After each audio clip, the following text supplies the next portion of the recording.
another episode of Coffee and a Good Vibe. We are in person today. We have Jake Kassan here. Jake, thank you so much for being on the podcast and coming here. So it was a long LA traffic. Was it a long drive? Oh, no, not at all. But it's been a long time coming for sure. So. Yeah, and you used to live in this area. So it's like, we're bringing it back.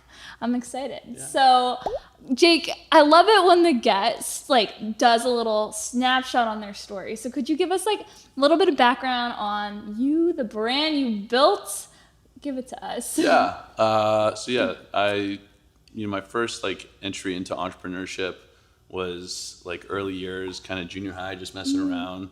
And just kind of trial and error. I was always been trying to sell stuff, whether it was lollipops to kids at school or t-shirts when I was in my later teens, and it eventually led to me kind of playing around with e-commerce websites, and I ended up dropping out of college and basically having to figure out what I wanted to start, and kind of just landed on a product that I wanted to wear. I really liked fashion, and I wanted something that was accessible. I didn't have money, so I wanted something that I could afford, and there wasn't anything out there. So really, being the consumer, being the demographic, I landed on watches, and movement took on a mind of its own, and 8 years later we sold to Movado, and it was a crazy ride.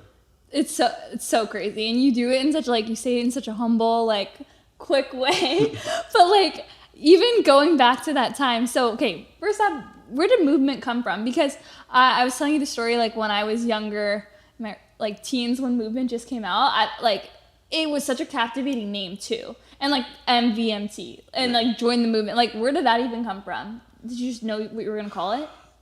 To be honest, I can't exactly remember how the name came to be. It was a long time ago, and we were just playing around with different names. Movement in itself was reverse engineered. We were entrepreneurs with different businesses in the past that had never really took off. So we had a lot of time to think about what would take off, what would work, what would we as college, broke college kids want to buy and gravitate towards. And we loved brands like Nike and stuff that really had a following, Supreme, all those. And so movement, I think, really just came from how do we create a brand that is more than just a product, and a brand that represents something larger than just the product. So I think that's where movement kind of tied into that entire thing. I love that. That's so profound too, because even with we'll get into it later about you being the first in influencer marketing, literally the first brand to dive into influencers.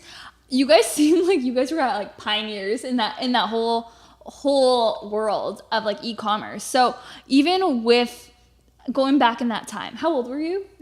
22, I think. Who did you look up to? I know you said Nike and Supreme, but was there any entrepreneurs or mentors in your life at the time who were inspiring to you, particular people you were getting value from and learning from? I think I always took a liking towards any entrepreneur that was successful. It doesn't matter what business they had. I would always want to talk and pick their brain just to understand the psyche of how they thought.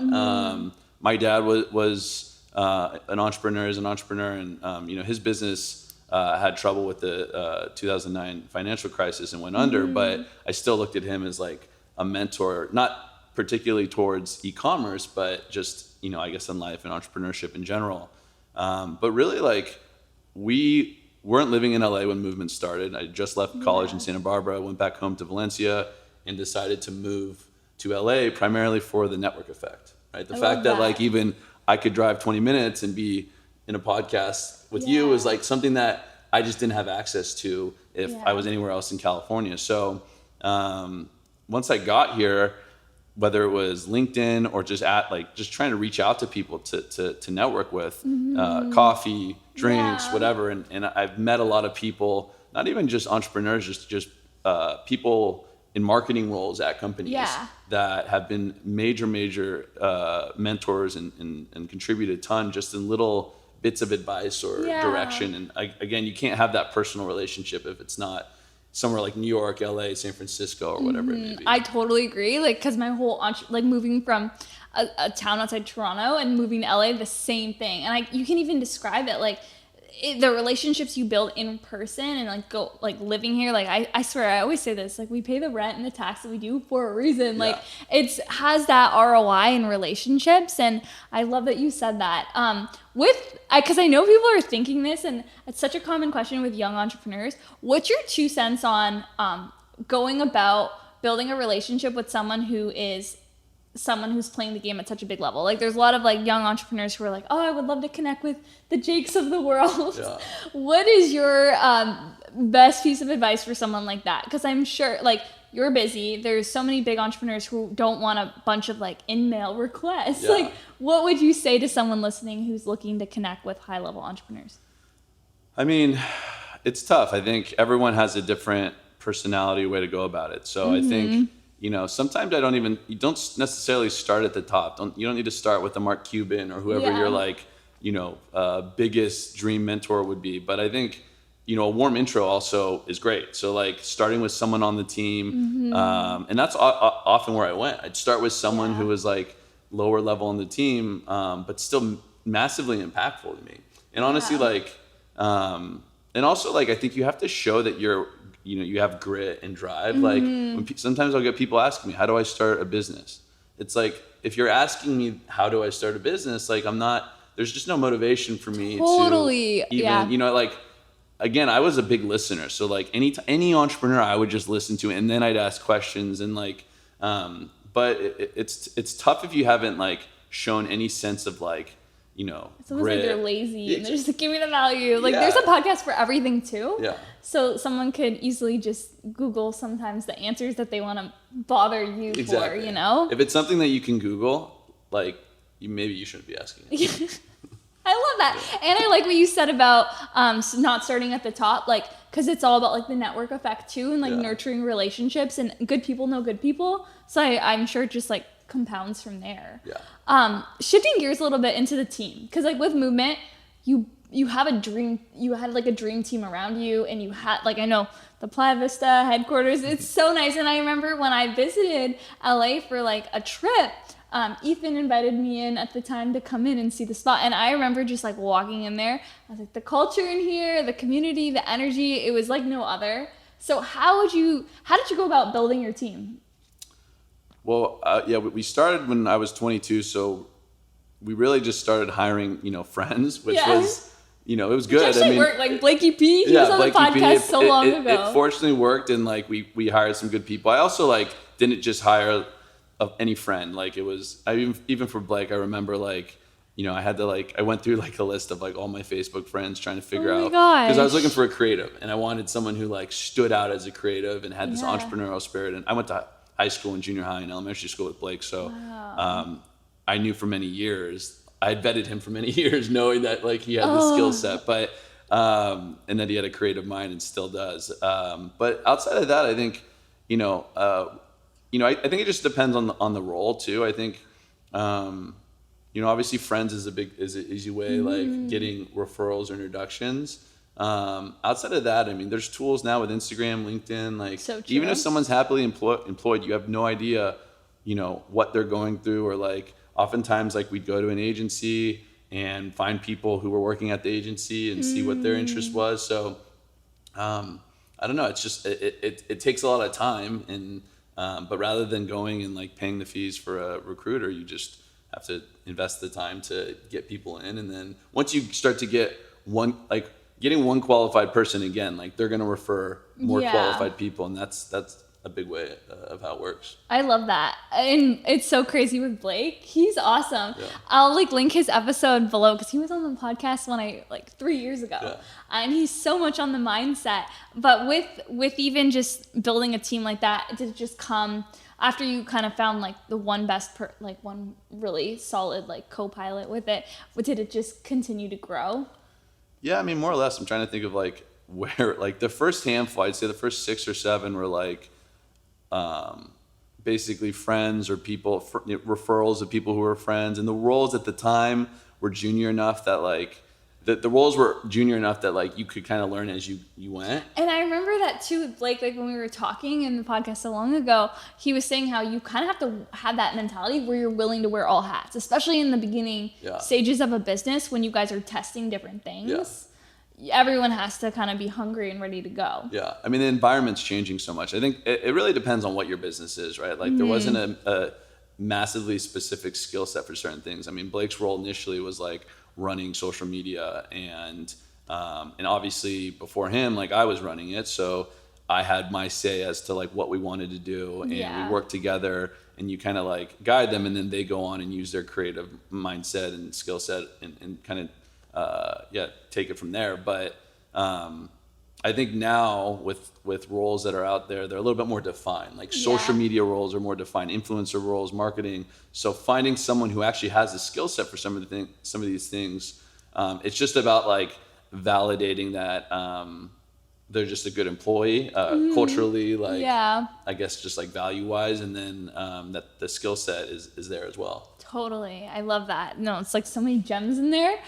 Shifting into influencer marketing, because I know like that world is huge. There's a lot of people who are listening to this who are influencers or want to work with a brand like Movement. And I know we talked about it, like it's changed so much, but more into like going back then, you guys were the first to dabble into that. Did you have anyone at the time who was like, that's a stupid idea, and you guys still went with it? Because I feel like every brand ended up like copying you guys essentially in the same model. Like brands tried to do the exact same strategy, like gifting influencers, getting them posts. What was even your like ask? Were you just like, I'm gonna give an influencer this and ask them to make a post? Did you guys? Yeah, I mean, I think there wasn't the word influencer didn't exist. It was, we have this Instagram page, this person, this account. You think they take money and post? And that was the like logic behind it. And we started testing it and slowly seeing if it was making money, and it was, and we kind of tested 1 and then 2 and then 10, and then it was like, okay, well, how do we manage all these? How do we make sure they're posting and scale it efficiently? And I mean, this was like year 2 of the business, so like we only had 7 or 8 people, and Instagram was still new, and then from there, like we just, once we really started to like understand it as like a massive, it had so much more outside of the ROI attached to like what they were bringing in. It was just the content they were providing, the brand, like all these things. And that was when we really, the image, movement, and also like it helped us define like what content we could get. Because before that, we did have some photo shoots, and then we were like, okay, we could actually outsource this to people around the world. And like, and we said, well, great, this defines what movement really means. And then also just in terms of the brand, like, kind of, we just wanted it to be an aspirational brand, and we wanted to show people things on the Instagram and social, images and creative that they've never seen before. So like really impactful. And now it's been like, commoditized a bit where like there's so many influencers, it's easier to get really cool content, but still at the time, like no one was doing it, and we moved quickly, and it really, it was pivotal for the brand.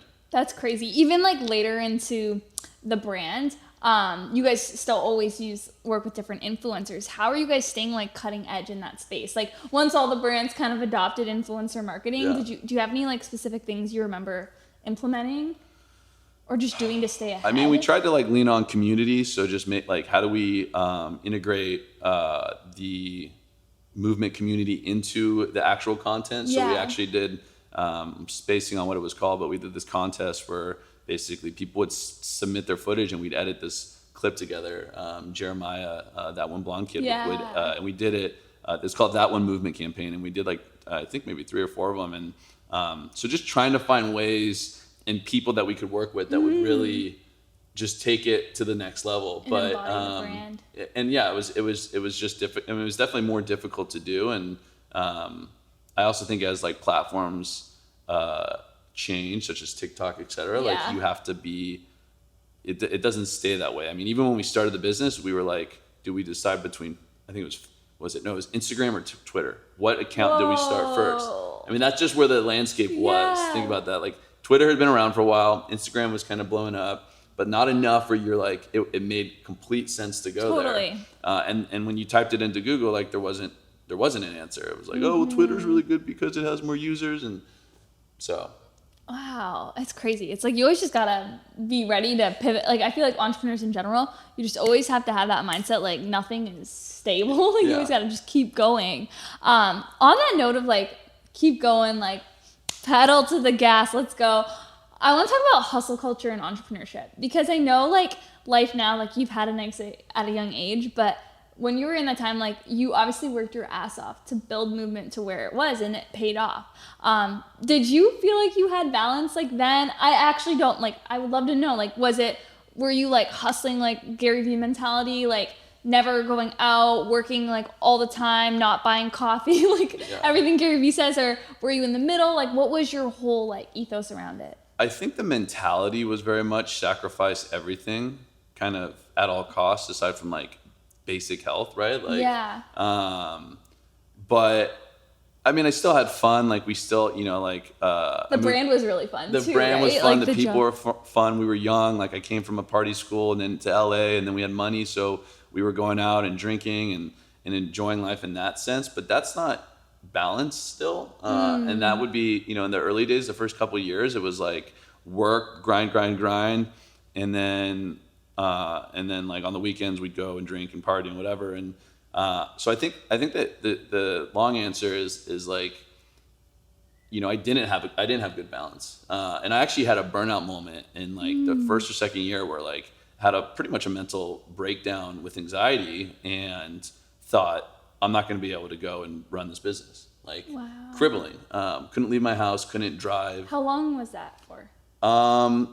It probably like the severity of it was probably like a month of like, and when I say like, I could drive, but not without like I was scared to drive, which is like crippling, right? I was scared to even getting on a call. Like this was like year 1 or year 2. We had actually it was year 1. I remember because we won this contest where we had to fly to New York and pitch people. We actually had to, it was like a soft pitch. No one was investing, but we won a Shopify Build a Business contest. That's so crazy. And we had to pitch and tell our story to Gary Vee, Tim Ferriss. No way. Mark Cuban, Damon John, and then there was a few other people. Do you have footage of this? I don't have the footage, but we have like a picture of the group. Little John was there too, weirdly. Crazy. And yeah, like I was fearful that I couldn't even get on this plane because I couldn't even drive and so forth. Anyways, coming back, like I slowly realized the importance of like balance, and I still don't think that I did a great job of it after that, but.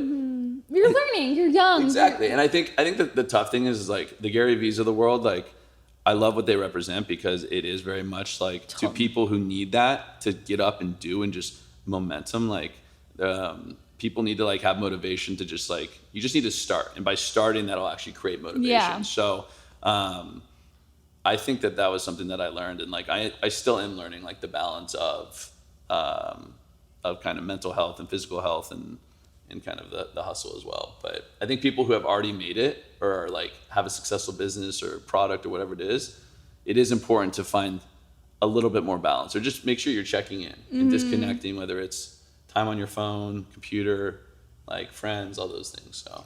And I think it's like you only know what you know, right? Like at that stage of your life, like that was right.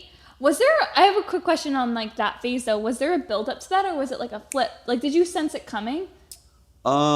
It was kind of just a flip. I think I just kind of all of a honestly, sudden I was like I was out partying and went to Vegas, partied, and then like, you know, went out one night and the next day I was just like not feeling good. I felt like it all kind of came crippling on me and then that weekend in Vegas kind of came home with me and like I wasn't able to like snap out of it. And mental health stuff kind of runs in my family, so which I wasn't really aware of, but I don't know. I think now I'm so educated on this stuff. Yeah, and I think it's so amazing that you're sharing it because it's like we only know what we know, and like I feel like that's why I always say like to audiences listening, it's like I want to honor them so much for taking time to like listen to something like this because you can like accelerate, like save someone a whole other path they could go down from like hearing your story and like seeing themselves in it. You know, so I love that you shared that. Yeah, and it's probably at this point of my life, and I don't know if we'll get to this too, but it is like. That is my most. That is what I'm most passionate about now, is because it is like the mental health side of it. Because I think like, I don't know, even like when I think about what's next or any of those things, it's like, you know, I want to do something that I'm actually passionate about and like care about, and you know what I've seen mental health do to me, and then also to people around me, is just like it's just eye opening, and people talk about it now, but it's but it's still hard to like, it's just hard to resonate sometimes with people unless you like, and you have been through it in a sense. Yeah. So. Even with like society right now and like entrepreneurship, that scene, I feel like personally, like, I feel like you have to morph into this role that people think you are. Yeah. And like sometimes life isn't like that, you know, and it's like you're like the CEO of movement, you know, at that time you're like supposed to be the guy who like has everything together all the time, like be ready to go out when people say like, but it's like sometimes it's just so humbling to know like, you know, like other people who've been there, like you're an inspiration for so many people and like they can hear that like you've been through that. It can save someone so much because people only want to like listen to people. It's the truth. They want to listen to people that they look up to. They think they're alone, and like it's not. One of the first things I typed in was like CEOs with anxiety, depression, and it's like, and then you read like, you know, like the fact of the matter is like so many people deal with it, and there are ways to like cope and work on it. But I think that's where like the balance and like the Gary Vee stuff is like, yes, if you're not doing shit, then you need to figure out a way to like don't wait for motivation to find you. Get up, start doing something, like put your body in shock and work out or go and just start something, and that'll create the motivation. But for people who have the motivation and the anxiety that like,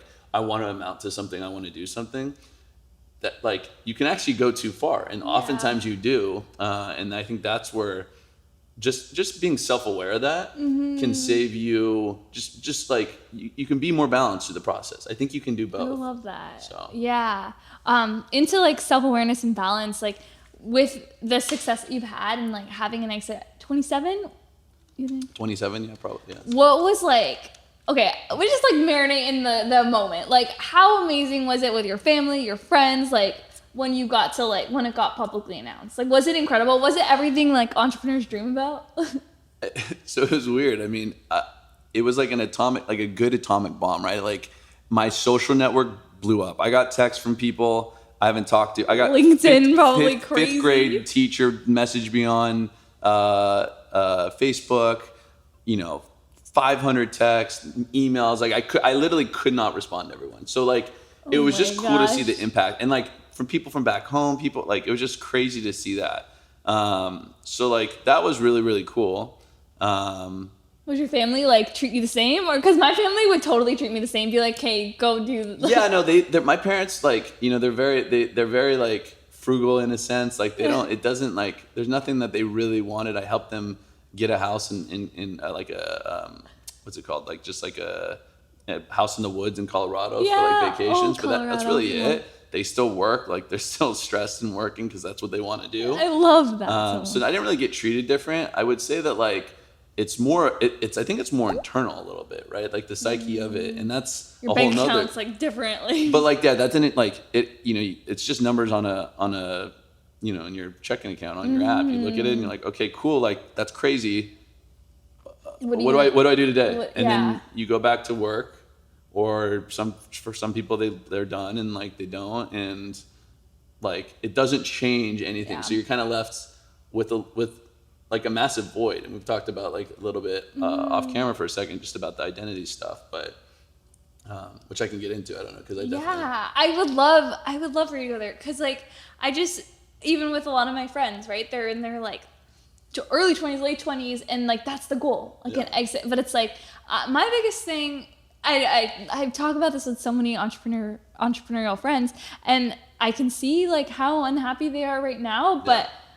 I know, like, I haven't had an exit, so I can't, like, say, like, oh, I'd be so happy when you have it, when you don't. But, like, wouldn't you feel, like, I feel like you have to be happy the whole time. Because just because you hit, like, that amount of money, I feel like that mental health, the whole journey is so important. Yeah. But could you, like, share on that? Like, if someone's listening and they went through, or they're, like, chasing for that exit, like, what would you say that you would tell yourself, I guess, like, pre-exit, or in that hustle to get there? Yeah, I think we kind of touched on it before, was just having like some sense of balance before. And like it comes, like it's all in waves, right? Like there's some days and weeks and months where you have to grind for whatever reason, you know, Q4 is around the corner or whatever, but like there's always an excuse, and there's always something to work. There's always emails coming in, there's always, you know, someone putting meetings on your calendar. So, you know, I think it's just important to have that balance and like try and figure out to some degree who you are in the process, because,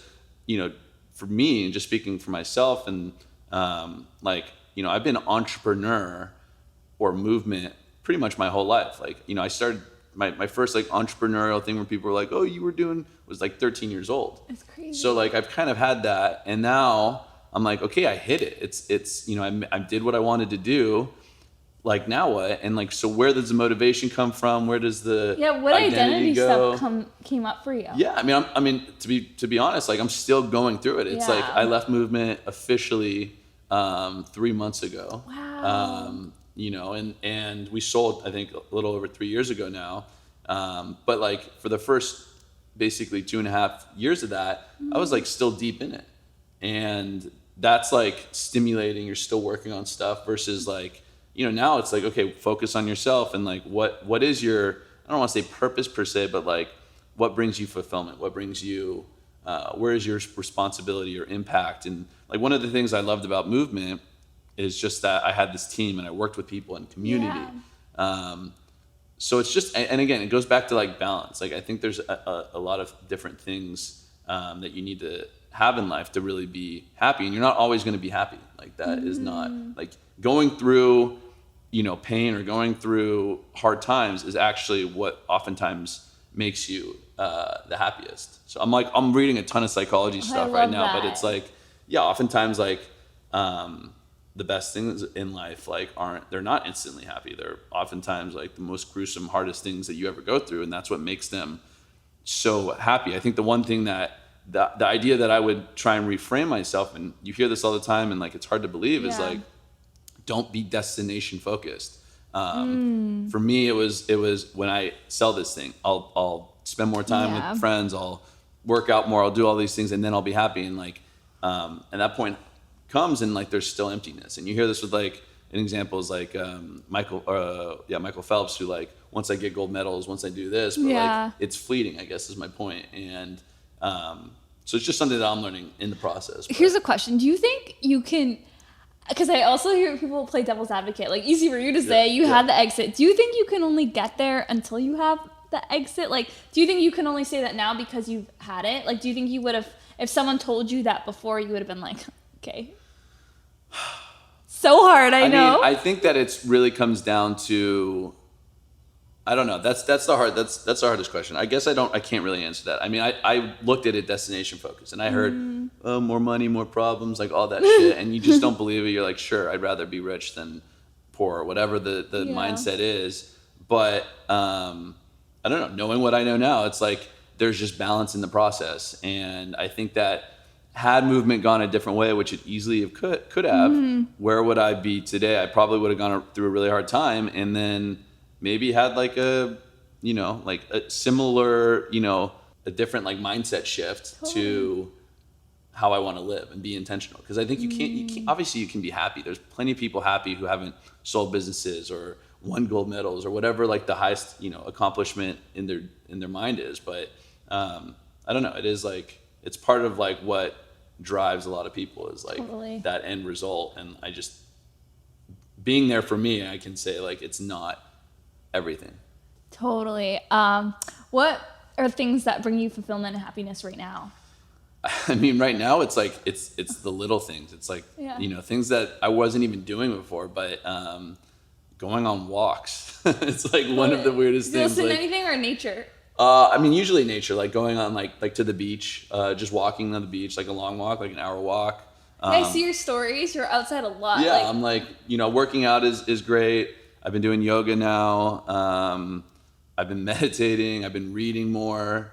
Playing golf is a new hobby I picked up. I think the social element of where I'm at right now is weird because I don't go to work every day. So I don't have community. So I have to be very intentional with who I hang out with, when I hang out with them. So hanging out with people, and not just like crowds of people, but like people who like really share my core values. And like my value at this point, or one of my values, like, which has shifted, was like, it used to be, I really, really resonated with people who were like on the grind trying to make money and be successful, but that's not really like my number one. You're in either, yeah. So it's like having that value shift it's kind of weird because like all my friends who are still working, who I've like talked work and entrepreneurship, I still love them and still hang out with them and we're still friends, but like my like focus is almost like health, wellness, and like just figuring out like what brings me day-to-day joy, and just finding myself throughout the process, and building more relationships, because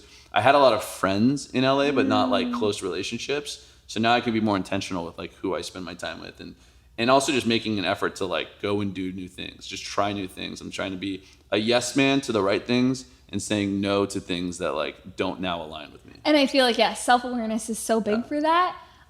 Because for me personally, I'm a huge journal person. Like I make sure I sit with my thoughts so much, because that's where I figure out, okay, what am I, like a yes woman to, what do I want to say no to? Going a little bit on relationships, just because personally, like selfishly too, like I feel like, especially in LA, you have to be so mindful of like who you're spending time with.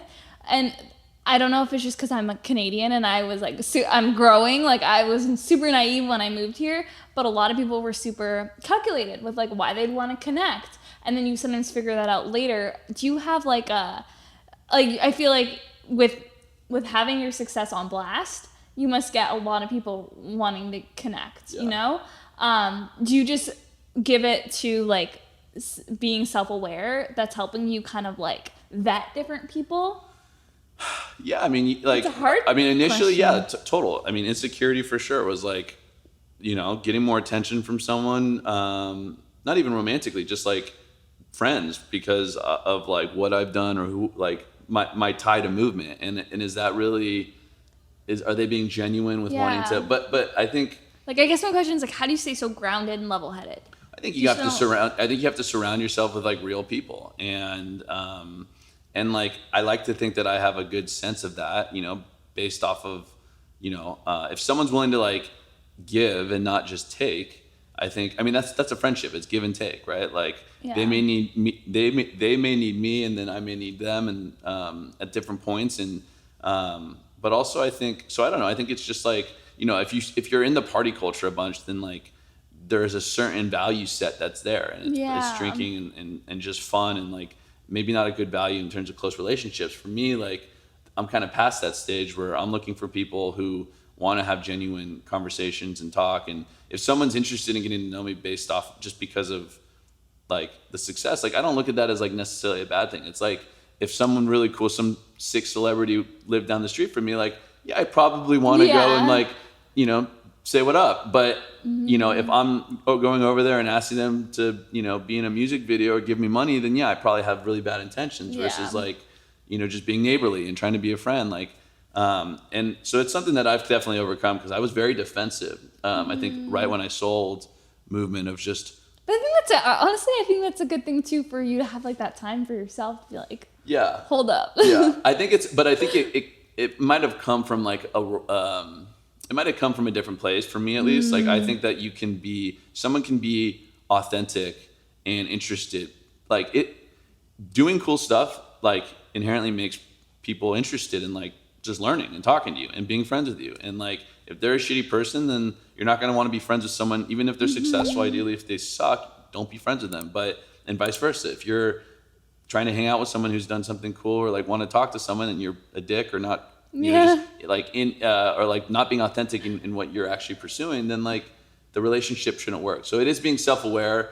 And I think, I don't know, but I think you have to have a good sense of self a little bit before you can kind of, otherwise surround yourself with the wrong people. And just being self-aware of like, what am I getting out of this relationship? Or like, are we just golf buddies, or is this like just a business relationship? Or, and some people can be like, multifaceted, and you're friends with them on different levels. And that's so cool. There's so many people, and we're in such a place where you're always meeting new people.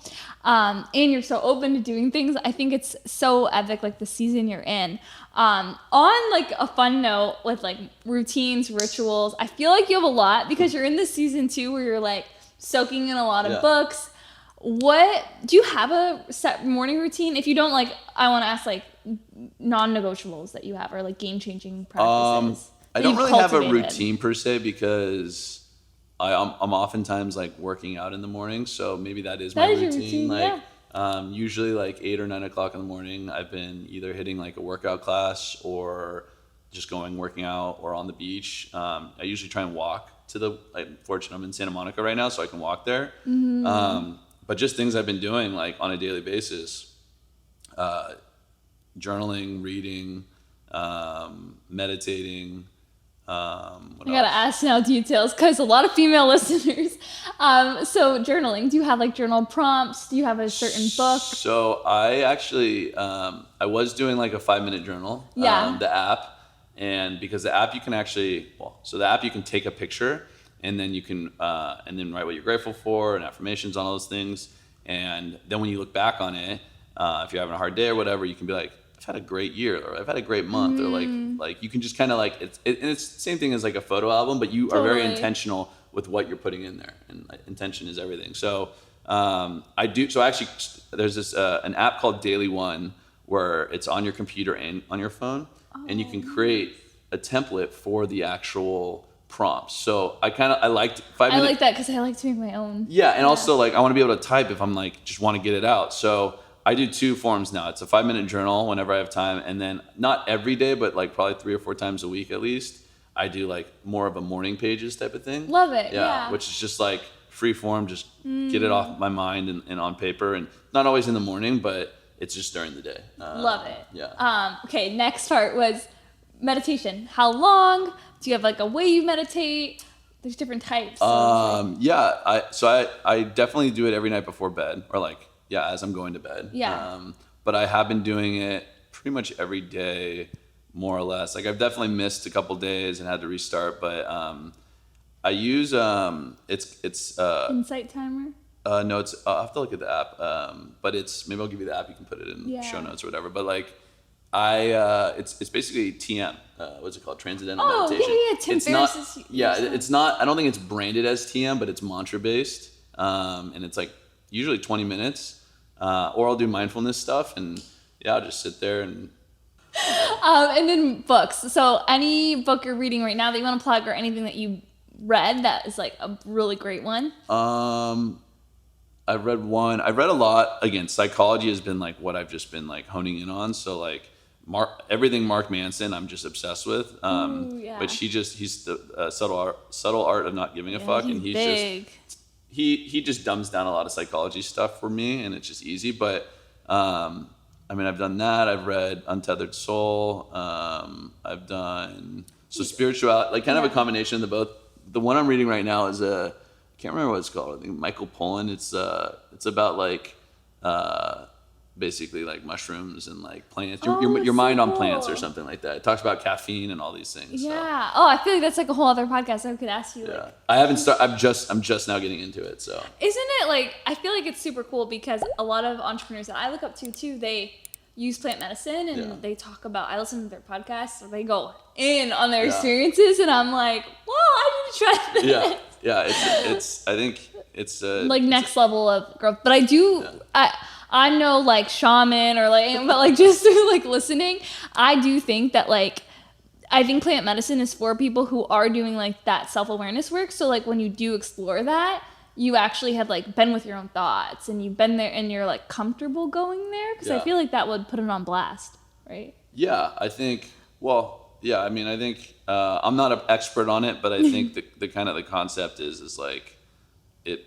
I mean, yeah. Aubrey's always like, you heal your demons. Yeah, like, I mean, I think everyone has a different view on it, but I think more or less like it's supposed to like bring out like good or bad, whatever it is, like is probably supposed to be. Some things maybe are suppressed that you don't want to think about, and whether it's a bad experience, good experience, like it's probably intentionally let it come up to the surface. Exactly. Oh my gosh, this has been so great because I feel like you have so much value and wisdom. I feel like you're gonna write a book soon. Maybe. My question is, what's like?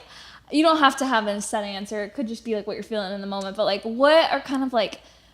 I feel like it might be annoying. People are like, what's your next business, Jake? But like, what's your next vision for the next 5 years? So 5 years, I mean, that's the tough thing is like, I'm trying to figure out what. I know you're in a really good space too, where you're like open to things. Yeah. So I'm like, it's tough though, because you want to find something that like scratch the same itch as like having this business that's growing and people, it's like just this like massive stimulation and just feeling like the next one's going to be even bigger. Like grinding. And there's something called the hedonic treadmill, which is like a lot of entrepreneurs and people like they sell a company and they're like, okay, got to go bigger.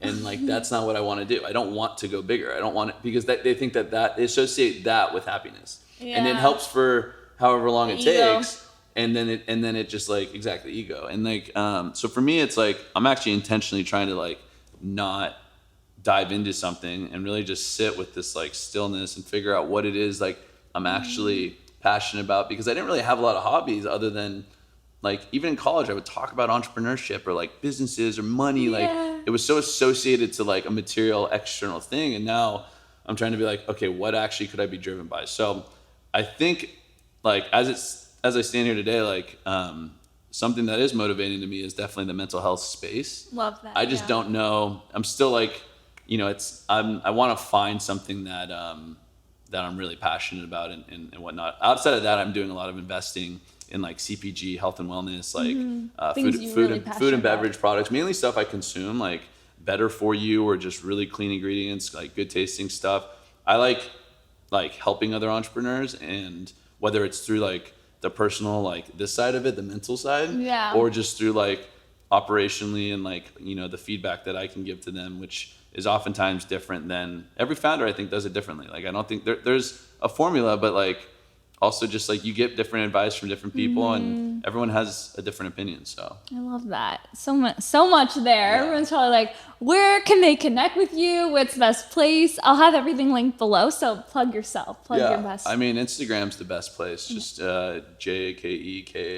And then, I mean, my email is on there, so it's easy enough to find me. Yeah, like all these people emailing you their business through CPG brands. Be careful. Send it over. Be careful. Well, thank you so much, Jake, for doing the podcast. I'm so grateful for your time, and I'm truly so excited for like this next season for you. Yeah.